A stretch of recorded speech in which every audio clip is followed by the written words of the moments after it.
Comme c'est bientôt Hanouka, je crois que c'est nécessaire de vous parler de Hanouka, mais de vous parler d'un aspect de Hanouka qu'on zappe des fois un petit peu trop, qui est le fait qu'à Hanouka, on a notamment deux grandes mitzvot. Adlakat Haner, l'allumage à Hanouka, et remercier Hachem. Remercier Hachem, c'est le Hodot ou le Hallel. À travers le Hallel, mais au travers aussi à l'Anissim. Et je me suis dit, ça doit être important de vous parler de ça, parce que quand on parle des Maccabim, celui qui est le plus connu des Maccabim, c'est Yehuda Maccabée. Quand on parle des femmes, on commence toujours avec Yehudit. C'est remarquable que Yehuda, Yehudit, et on est dans les Hodot Lecha, c'est la période où on doit être remercié Hachem. Donc il y a quelque chose qui est fondamental dans cette approche. Pourquoi Yehuda Yehuda Maccabée, c'est le plus connu de tous les Maccabées. Yehuda Maccabée. Donc maintenant,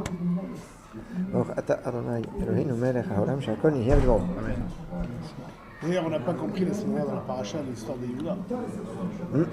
Ça c'est Yehuda et Tamar. Très difficile. Ouais. Ça, tu veux m'amener à la paracha? Je vais revenir à la paracha. Non mais c'est vrai, c'est la dernière en plus. Il y a une notion qui est intéressante, qui est qu'on retrouve la notion de lumière sur trois fêtes. On retrouve la lumière à Hanouka, on retrouve la lumière à Purim. La Yehudim Aïta Ora Vesimcha Vesason Ikar. Pour les Juifs, il y avait Ora. Donc il y a une notion de lumière à Purim. Troisième aspect, il y a une notion de lumière.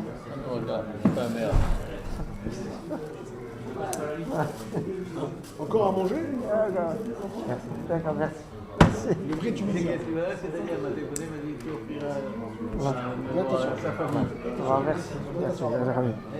Comme ça, tu me renvoies. Les Nishmat, Edmond Safra, Edmond Ezra. C'est aujourd'hui son anniversaire. C'était oui? Ouais, enfin, c'est l'anniversaire. C'était la veille de Hanouka. C'est lequel? Non, ça fera le. Il faisait le coup avant? Non, il n'était pas ici. Il habitait en Suisse, Monaco. Donc, comment il a été ouais. Alors, donc la deuxième, c'est la Yehudim Aïta Ora Vesimcha. La troisième, c'est Pessah.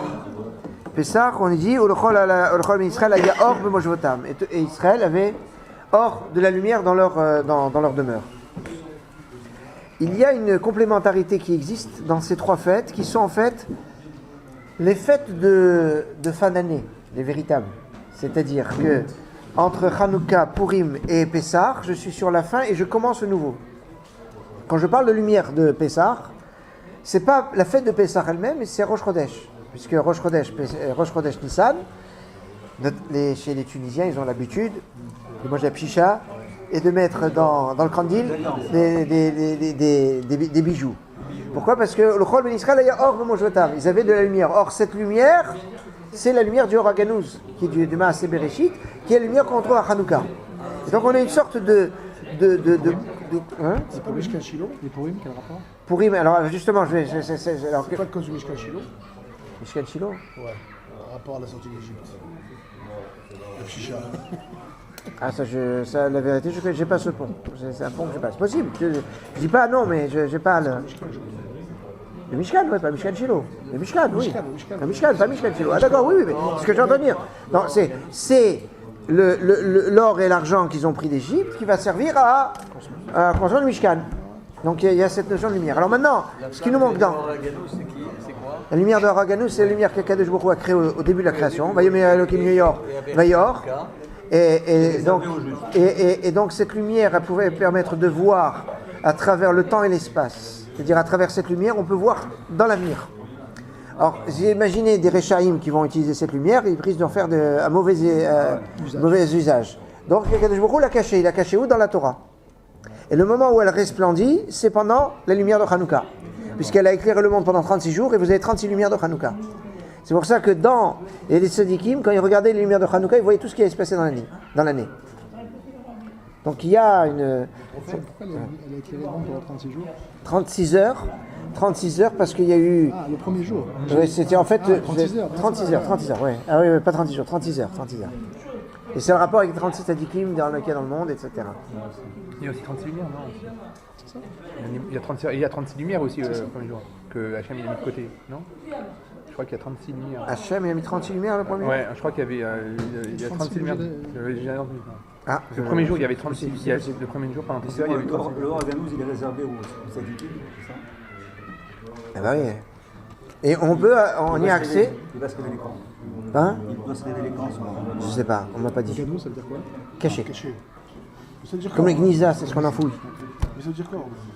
Alors c'est une lumière qui a été cachée. Donc c'est une lumière qui dépasse tout ce qu'on pourrait imaginer. Et donc cette notion de lumière, alors on la trouve, alors éventuellement par exemple, ça a servi au Bnei Israël de servir de rayon X, entre guillemets, cette lumière pour avoir tous les trésors des Égyptiens. Ah ouais. Puisqu'on nous dit qu'il y a eu le Rocher.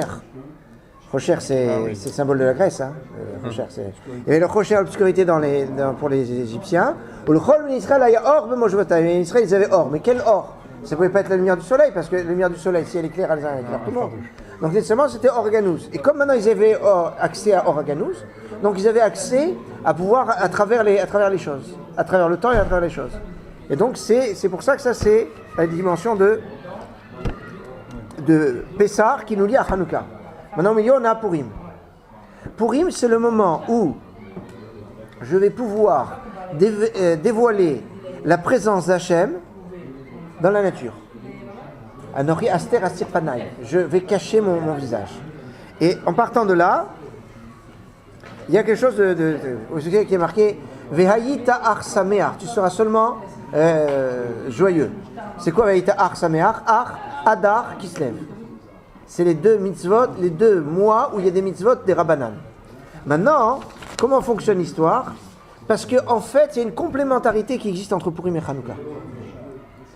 Quelque chose de très, très, très bizarre. Remarquez que Purim, c'est la seule fête de tout le calendrier qui n'est pas fêtée dans le monde entier le même jour. À Yerushalayim, c'est le 15, dans le reste du monde, c'est le 14. Dans les villes, concrètement, il n'y a qu'Yerushalayim. Mais donc, ça veut dire que tout le monde ne fait pas en même temps Purim. Hanouka, tout le monde le fait partout où on se trouve. C'est-à-dire que Hanouka, il n'y a pas un digne de Yom Shini Shel Galuyot. Il n'y a pas le 9e jour de Sfeka de Yoma, de doute. C'est-à-dire, comme Israël, comme la France, partout on fait exactement la même chose. Donc il y a un petit peu comme quelque chose qui est un peu l'opposé. C'est un peu le paradoxe. Remarquez que, c'est de ça qui va nous permettre d'approfondir, à Hanouka, il y a une notion de Hallel.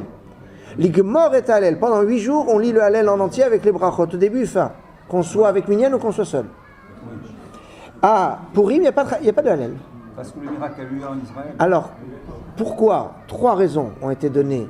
Pourquoi il n'y a pas de Hallel à Purim? C'est en dehors d'Israël.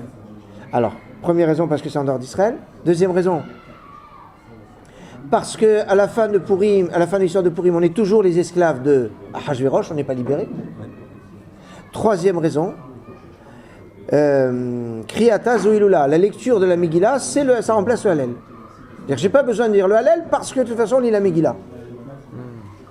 À un point que certains vont dire au niveau halakha, quelqu'un qui ne peut pas dire du tout la Megillah, qui n'a pas du tout de Megillah, il lira le Hallel. Complet. Alors ici il y a quand même quelque chose qui est intéressant, c'est que alors que c'est le Hallel vraiment à fond à Hanouka, c'est pas d'Hallel à Purim. On a donné 3 raisons quand même. Même si la 3e raison, on dit le Hallel est remplacé par la Megillah, mais fondamentalement il n'y a pas de Hallel. Alors qu'à Purim, ce qui est fondamental, c'est le Mishté, le festin de Purim. Et ça, c'est quelque part le point culminant de la fête de Purim. À Hanouka, il n'y a aucune mitzvah de bien manger. On n'a pas de jeûner. À propos de l'interdiction de jeûner, je vous rappelle qu'il est important de ne pas rester à jeun jusqu'à Chatzot, jusqu'à midi solaire, jusqu'à à peu près midi, sans avoir rien pris pendant tous les jours de Hanouka. Parce que ça s'appelle Chatzitani déjà. Et quelqu'un qui jeûne pendant Hanouka doit jeûner après Hanouka pour se faire pardonner d'avoir jeûné pendant Hanouka. Volontaire? Même si c'est involontaire. Non, mais café, ça va manger. On peut boire du- Café, ça marche, ouais. Café, thé, donc c'est pour ça que quand... vous faites aussi comme ça pour Shabbat. C'est-à-dire, le Shabbat aussi, on n'a pas le droit de faire un Chatzit Ta'anit. Donc, si vous êtes dans la plupart des synagogues françaises, la tfila se termine à des horaires, on va dire, conséquents. Donc, il est souhaitable de boire quelque chose. J'encourage pas à manger. Même si c'est encore la nuit, c'est pas grave. C'est-à-dire que si, en ce moment, le jour c'est 8h15. Si on Oui. prend un café à 7h, ça marche? Ah, encore mieux. Ah, c'est mieux. C'est encore mieux, parce que là, c'est même pas le semaine de la tfila. Non, je vais parler. Si, pour avoir coupé par rapport aux jeunes.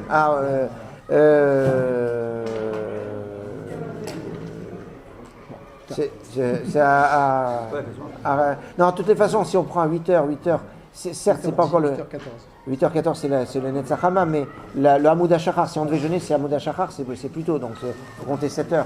Donc, à moins que quelqu'un ait pris au Netz Shabbat, mais s'il prend Netz, il aura fini beaucoup plus tôt. Donc, il n'y a pas de... Il y a lu quelque part qu'on n'a pas le droit de rester là, la de Shaharit, après avoir mangé quelque chose, parce qu'on a d'abord demandé la vie, on ne doit pas, par rapport au sang, etc. Mais la vie. Pour le Adam, je vais revenir après là-dessus. Enfin, j'espère y arriver. Et je vais avancer. Alors, donc, il y a cet aspect de non-jeûne à Hanouka, mais pas d'obligation de Seouda. Alors que à Purim, il y a obligation de Seouda. Tu dis Megillah Purim, mais il n'y a pas Megillah Hanouka. Non, il y a une Megillat Antiochus qui existe, mais on ne la lit pas. Alors, c'est très peu connu, la Megillat Antiochus. Antiochus. La Megillat Antiochus. Antiochus, c'était le nom du... C'était Antiochus de 4. C'était le nom du roi grec qui voulait nous assimiler. Antiochus, Gematria, Yosef. C'est l'antithèse. C'est Gematria Melech Yavan, roi de Yavan, 156. Antiochus, c'est ça. Alors maintenant... La semaine dernière, le Rav Rosenberg, il a dit... Je ne dis pas ce qu'il a dit là-bas. Il a dit que Yosef, Ouais, en Milouï, ouais, ça fait 243. ouais, Ça fait Avram. ouais. Avram. Pas Avram, mais Avram, ouais. Et quand il a dit Bi Youssef, à un moment donné, c'est marqué dans le truc, Youssef, c'est pour dire que Youssef, il avait la même madriga que son avec le Avec lui. Et Doud Beosef Samou, dans le Teilim. C'est. Alors maintenant,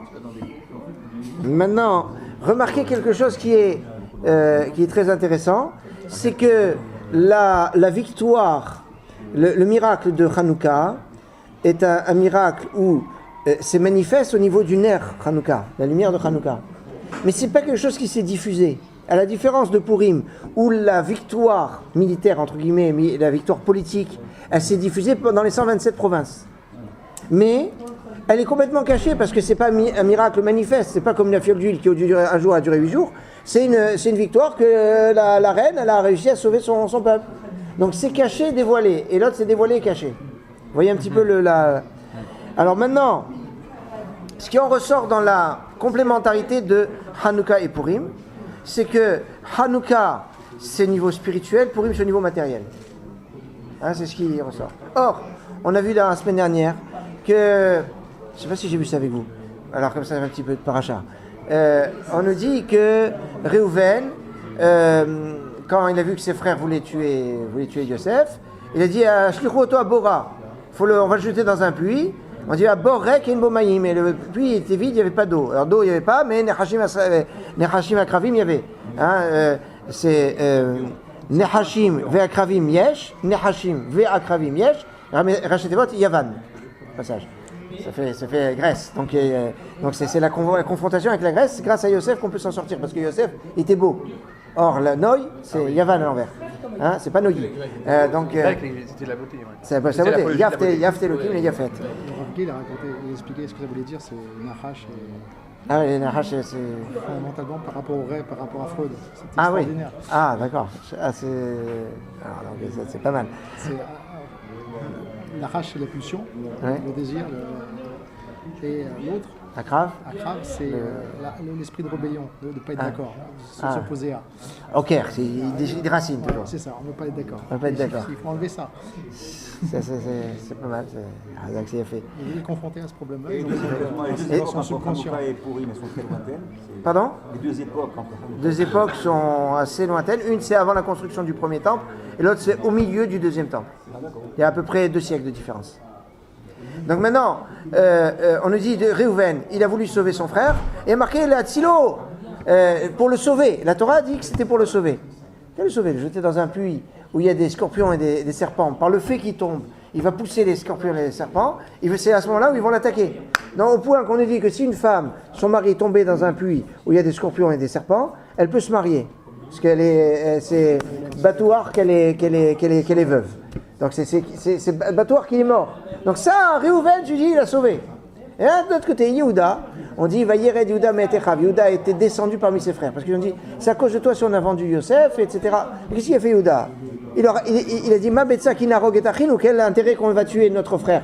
Faut pas le tuer, on va le vendre. Donc finalement, il a sauvé. Il lui a sauvé la vie. Donc, Yehuda lui a sauvé la vie, on le descend. Et Réhouven, il le jette dans un puits, il a sauvé.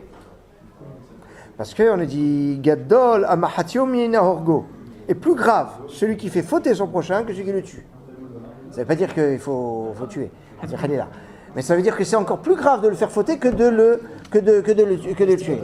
Donc ça veut dire que quand je tue physiquement, c'est plus grave que quand je tue spirituellement. Donc si maintenant je reporte les principes sur Purim, c'est physique, Hanouka c'est spirituel. Donc j'ai compris que Hanouka c'est 8 fois plus fort que Purim. Ouais, 8. Parce que c'est 8 jours alors que Purim c'est un jour. C'est plus grave de tuer spirituellement que matériellement. Oui, c'est ça. Gadol Machatio, c'est-à-dire le tuer dans le sens de le faire fauter. Pourquoi je dis autre chose? Ah, pardon, j'ai dit le contraire. Ah, merci là. Ah, d'accord. Alors, c'est plus grave de le tuer spirituellement que de le tuer physiquement. C'est ça? C'est bon là. Spirituellement, c'est faire fauter quelqu'un. Le faire fauter, bien sûr. Nerachim ve'akravim yesh. Ça fait Yavan, à l'envers. Yud, Vav, Nun. Yesh, Il y a. Et donc. Ah, c'est ce que je fais le pain, moi.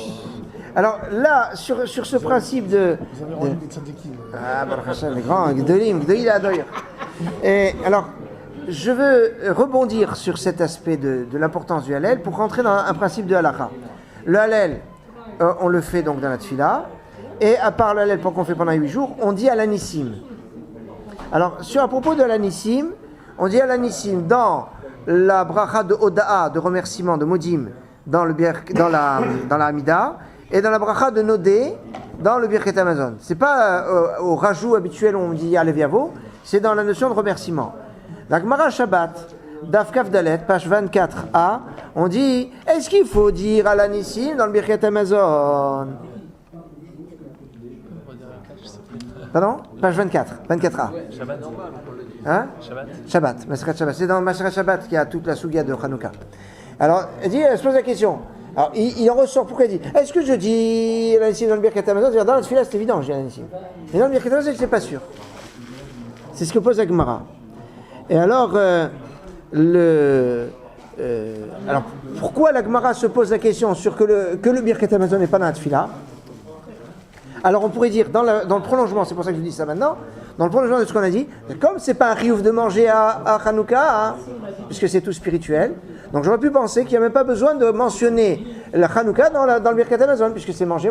Donc ça ne concerne pas du tout la nourriture, c'est que dans la Tfila. C'est pour ça que Alanissim, c'est que dans la Tfila. J'aurais pu penser ça. La Gemara te dit, non, c'est bien, il faut aussi mentionner Alanissim dans le Birkat Hamazon. Ou alors on peut dire une autre chose. Mais alors, je vais vous donner un teroutz maintenant, et je vais le détruire après. Mais il est marqué en tout cas. C'est quoi? C'est que le Birkat Hamazon, ça se fait à la maison en général. On mange à la maison. La Tfila, ça se fait à la synagogue en général. Or, si c'est à la synagogue, il y a une notion de Pirsoumanes, puisqu'il y a un public. Alors qu'à la maison, il n'y a pas de public. Comme il n'y a pas de public, donc c'est pour ça que j'aurais pu penser qu'il n'y a pas de Pirsoumanes à la maison dans le Birkat Hamazon, donc j'ai pas besoin de faire Alanissim. Par contre, à la synagogue où il y a une notion de public, donc il y a une notion de faire Alanissim. Si on zappe là-bas, Alanissim. Si on a zappé Alanissim, je vais arriver. Là, la race, c'est qu'on ne recommence pas, que ce soit Birkat Hamazon ou Amida. Mais je vais revenir sur cette question qui va être très intéressante. En tout cas, sur ce développement de dire le Birkat Hamazon qu'on fait à la maison, il n'y a pas de Pirsoumanes parce qu'on est dans la maison, mais tu vois que l'allumage à Hanoukia, ça se fait d'Afka à la maison et pas à la synagogue. Que l'allumage à la synagogue, on ne se rend pas quitte. On a un allumage, mais je suis pas Pirsoumanes, certes, mais ça ne rend quitte personne. Mon allumage qui me rend quitte, c'est celui que je fais à la maison. C'est-à-dire que la maison devient un lieu de Pirsoumanes. Voilà.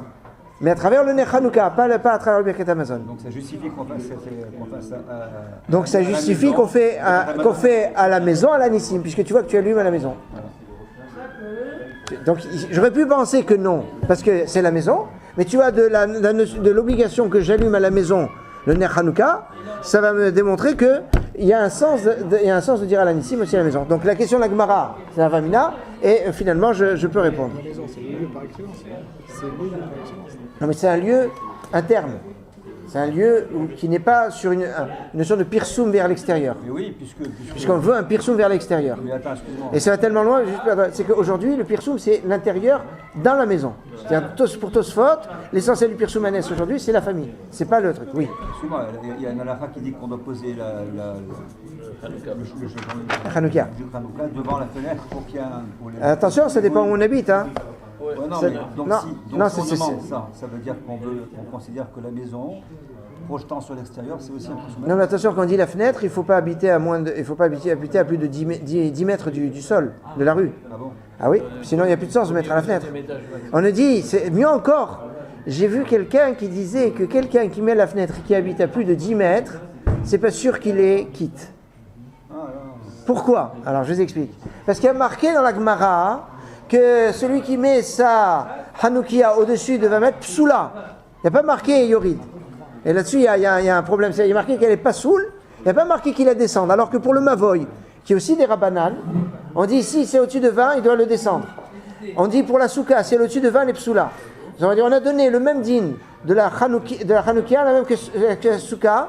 Ça veut dire que Hanouka, on lui a donné un din de Deoraita, comme si c'était Rabbanan. Et donc, si la Gemara dit psoula, comment toi tu allumes? La Gemara dit c'est pas soul. Même si dans l'absolu, ça peut pas être pas soul. Pourquoi? Parce que Le référentiel, c'est la maison. Son appartement. C'est la hauteur de sa maison, le référentiel. bon, on peut avoir un vis-à-vis, mais maintenant, non, parce que la raison c'est la suivante. C'est que la personne, quand elle allume chez elle, c'est pas à 20 amot, c'est à 20 amot par rapport à la fenêtre, mais pas par rapport à la personne qui allume. Quand on dit c'est pas soul, quand c'est à 20 amot, quand c'est pas soul par rapport à celui qui allume. Donc c'est pour ça. Mais dans la mesure où la Gemara Kedosha, la Gemara dans son langage Kadosh, quelqu'un qui va mettre à la fenêtre et qui a plus de 20 mètres, à plus de 10 mètres, quelque part il veut que c'est pourquoi il met à la fenêtre, il ne met pas à notre endroit, parce qu'il veut que ça soit à l'extérieur. Alors je dis qu'il n'y a pas de vis-à-vis. Parce que s'il y a un vis-à-vis, ça peut encore se discuter. Mais on va dire qu'il n'y a pas de vis-à-vis. S'il n'y a pas de vis-à-vis, donc je suis dessus, s'il le met là, c'est qu'il a une intention. Or la hadlaka et la naha, le fait de poser ou le fait d'allumer, c'est un grand problème. C'est adlaka ou samidva anaha. La halakha, c'est adlaka, c'est le fait d'allumer, c'est pas le fait de le poser. Mais l'endroit où se trouve la Hanouka est d'une importance quand même qui n'est pas négligeable. Maintenant, Dans la rue, c'est à 30 mètres de haut. c'est pas bon, 30 mètres. Théoriquement, on n'est pas quitte. De toute façon, ce que font l'allumage public, ça c'est juste pour le fun. C'est Soumanès. Pour le fun. C'est pour le fun. Soumanès. C'est pour la. Pur Soumanès, ouais. Bien que c'est. La vérité, c'est un grand. Niveau lachique, c'est un très gros problème, c'est ça. Parce que la notion de Pir Soumanès pour un allumage hors de la maison, c'est seulement la synagogue. Il n'y a pas marqué que c'est en dehors de la synagogue. Et donc, par exemple, j'ai une sheila qui se pose souvent, c'est que quand il y a un mariage ou une soirée qui a lieu dans cette période, et d'allumer la Hanouka avec la bracha, c'est un gros problème, parce que c'est pas un Beth Knesset. Alors ça quitte personne, c'est pas un Beth Knesset, donc pourquoi on allume? Déjà l'allumage à la synagogue, c'est un grand problème pour comment on va allumer avec la bracha. Il y a le ribache. Bon, en plus ça c'est un Algérien, donc mais tout le monde se base sur le ribache en disant on allume avec la bracha. C'est le cours de Rav. C'est ça? On a une bracha. C'est parce que. Avec bracha, mais pas de bracha. Ah ça, enfin. Maintenant, je vais vous dire, ne pas faire de bracha, c'est pas évident aussi, parce que si on fait pas le bracha, alors peut-être je dis que j'allume des nérotes comme ça. Le fait de faire la bracha, ça donne le statut que c'est Hanouka. Sinon, j'allume des bougies. Donc, c'est pas évident. Mais maintenant. Si quelqu'un fait après l'allumage, il faut faire un avant, sachant qu'on va dire à la Nissim alors qu'on n'a pas allumé. Ouais, c'est pour Arvit ce soir. Ouais. Alors, votre question pour Arvit ce soir, je suis clair, net, sans appel. On fait l'anissim parce que l'anissim dépend du jour, dépend pas d'allumage.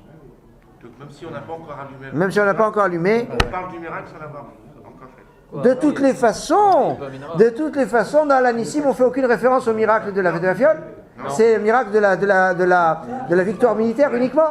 Oui, mais des juifs sur les juifs, c'est à l'Anissim. On a le droit de prier. Ouais, enfin bon, je sais pas. On a le droit de prier vite avant la nuit.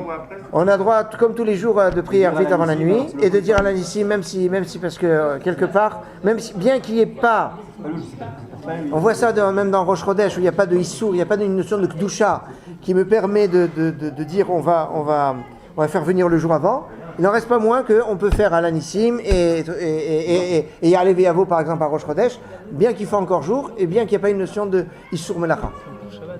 On fait une Shabbat en été, comme pour Shabbat en été. Comme pour Shabbat en été, on va dire, comme ça. la Hanouka dehors et que c'est le maire qui allume.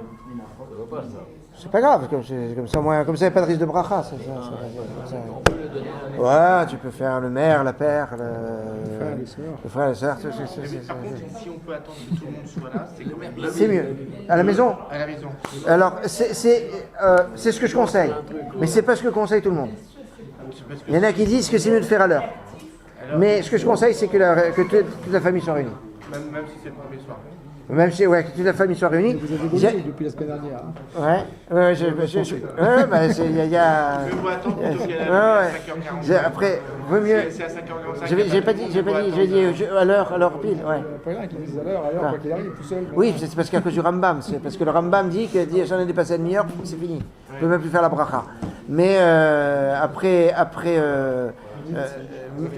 réflexion, c'est possible la semaine prochaine je change. Hein, La semaine prochaine, mais enfin, de toutes les façons, comme ça ou comme ça, on est. Mais les khatrila, c'est-à-dire en fait, ça dépend qui, quoi, comment.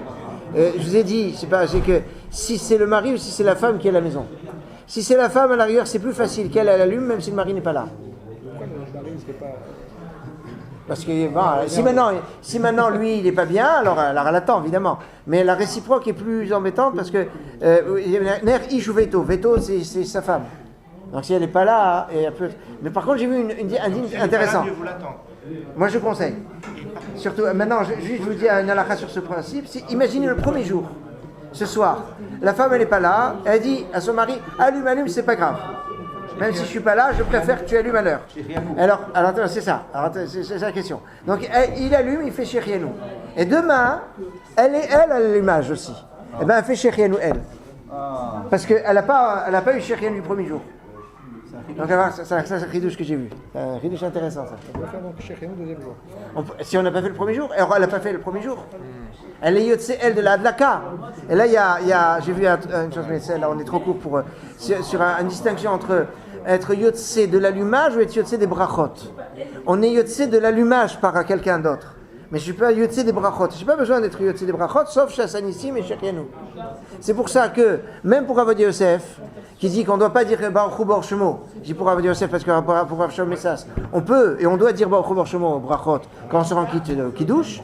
Donc en Afrique du Nord, ça a toujours été comme ça le minag. Avodia Yosef dit non, comme disaient beaucoup de poskim, et notamment les poskim ashkenaz. Sauf le Khatam Sofer, il dit on dit Baruch Hu Baruch Shemo, hein, comme Rabbi Shalom Messas. C'est pas ça, c'est juste. Est-ce que pour le halal, des fois, ça diffère aussi. Alors attendez, donc il y a la question de savoir est-ce qu'on peut dire Baruch Hu Baruch Shemo sur les brachas de l'allumage de la Hanouka quand on doit se rendre quitte. La réponse est oui sur la bracha de la Hadlaka. Pourquoi ? Parce que je me rends yotse de la Hadlaka, mais pas de la bracha forcément. Ah, ok. Parce que c'est pas comme le kiddush. Le kiddush, je me rends yotse de la bracha. Alors que dans la Hadlaka, je me rends yotse de la Hadlaka. Par contre, si le papa, il était à la synagogue et lui c'est le rav ou le chazan de la synagogue, il a allumé la synagogue et il a fait la bracha, Dadik et Shassanissim Lavotenu. Quand il arrive à la maison, sa bracha de Shassanissim Lavotenu, il a fait que pour la famille, pas pour lui, puisqu'il l'a déjà fait.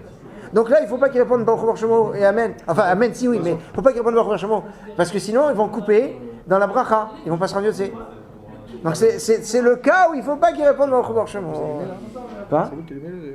Moi, ma configuration que je fais, c'est que comme nous on allume à 17h41, et moi j'allume après la synagogue, et je refais toutes les brachot, parce que c'est dans l'autre sens cette fois-ci.